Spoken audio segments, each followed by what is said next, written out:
Hello ladies and gentleman, आज का हमारा टॉपिक है थायराइड। दीदी, थ्रेड कौन सा टॉपिक होता है? सना, थ्रेड नहीं, थायराइड।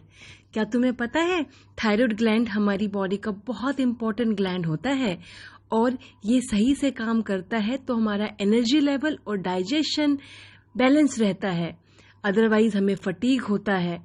अगर ये ढंग से काम ना करे तो हमें हाइपोथायराइड और हाइपरथायराइड जैसी समस्या हो सकती है।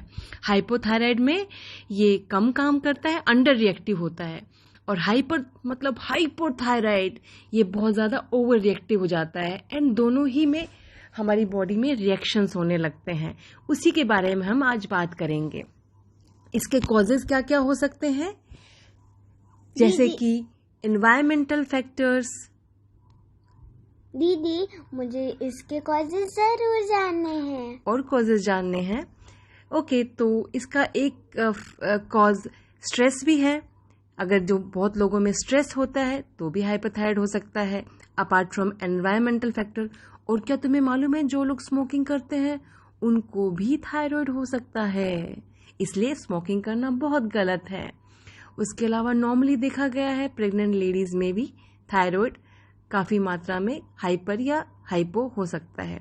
अदरवाइज रेडिएशंस के संपर्क में आने से भी थायराइड की समस्या हो सकती है। कई बार हम जो लोग रेडिएशंस में काम करते हैं, जो रेडियोलॉजिस्ट होते हैं ना, डॉक्टर, हाँ, या वो प्रिकॉशंस लेके अपने कंपार्टमेंट्स में काम नहीं करते हैं। Radiology has a huge impact on thyroid. और कुछ जेनेटिक्स से भी होता है। Genetical factors also causes increase और डिक्रीज इन थायराइड। इसलिए अगर आपकी दादी को, मम्मा को है तो आपको भी थायराइड हो सकता है। और अगर हम बहुत लंबे समय तक मेडिसिन लेते हैं वो भी एक रीज़न है थायराइड का। और अगर हमने थायराइड ग्लैंड को कुछ सर्जिकली कट कराया है तो इससे भी आपका थायराइड प्रॉब्लम हो सकती है।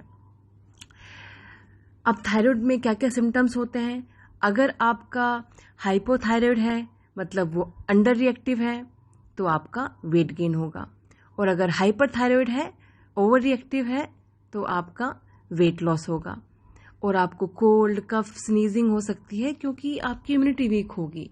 आपकी स्किन भी ड्राई हो सकती है अगर आपको बोथ हाइपो या हाइपरथायराइड है तो।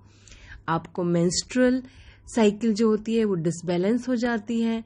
ये सब सिम्टम्स अगर हैं तो आप चेक करा सकते हैं आपको हाइपर या हाइपोथायराइड है या नहीं है।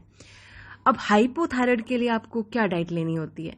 अब हाइपो मतलब, दीदी, मुझे डाइट्स का बताओगे? क्या डाइट्स है? बिल्कुल, हाइपोथायराइड मतलब आपका अंडर रिएक्टिव है, दैट मीन्स आपको आयोडाइज साल्ट वगैरह लेना पड़ेगा।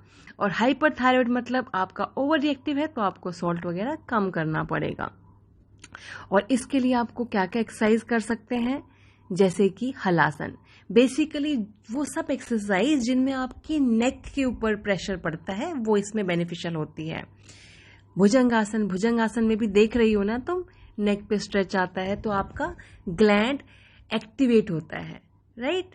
तो भुजंगासन करें। उसके अलावा चक्रासन, अगर आपको चक्रासन नहीं होता है तो आप अर्ध चक्रासन भी कर सकते हैं, but chakrasana very beneficial. Obviously neck rotation, क्योंकि नेक रोटेशन से भी आपके नेक में मूवमेंट होती है और आपका जो थायराइड ग्लैंड होता है वो अच्छे से काम करने लगता है। तो नेक रोटेशन ज़रूर करना है। मैं बाकी और एक्सरसाइज भी आपको बता रही हूँ, लेकिन जब भी कोई भी एक्सरसाइज करें जहाँ पर भी आपकी नेक की मूवमेंट हो रही है, that is important for thyroid.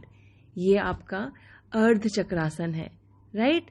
This is also very much beneficial in thyroid problems. So ladies who are having thyroid problem include maybe ardh chakrasan or full chakrasan. There are a lot of variations of chakrasana. जैसे ये भी एक kind of चक्रासन ही है, ये भी आप कर सकते हो। Different variations we get in chakrasana which is very very beneficial in thyroid gland, thyroid problems. ये है आपका हलासन।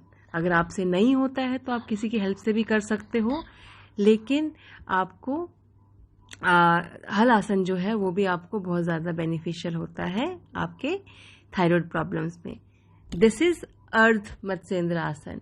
यहाँ भी आप देख रहे हो आपकी नेक मूवमेंट हो रही है, तो this is also very much beneficial. Another variations of ardha matsyendra asana. Do this regular basis to cure thyroid problem. Naukasana भी कीजिए आप if you are facing hypo और हाइपर थायराइड, दोनों में हेल्प करेगा आपको. This is cat pose. Cat pose आपको बहुत रिलैक्सेशन देता है और आपके इंटरनल ऑर्गन्स को भी रिलैक्स करता है. And if you see here, इसमें भी आपकी नेक मूवमेंट हो रही है. This is very beneficial in your thyroid problems, whether it is hyper और हाइपोथायरॉयड. उसके अलावा हम मेडिटेशन कर सकते हैं, जैसे भ्रमरी प्राणायाम. अगर आप भ्रमरी प्राणायाम देखोगे उसमें आपकी बी की साउंड होती है, दैट ऑल्सो हेल्प्स. उसके प्राणायाम में आप सिंहासना कर सकते हो, जिसमें आपको अपने गले से शेर की तरह दहाड़ना होता है. और आप ओम का उच्चारण कर सकते हो. ओम के उच्चारण से भी आपकी नेक एक्सरसाइज होती है.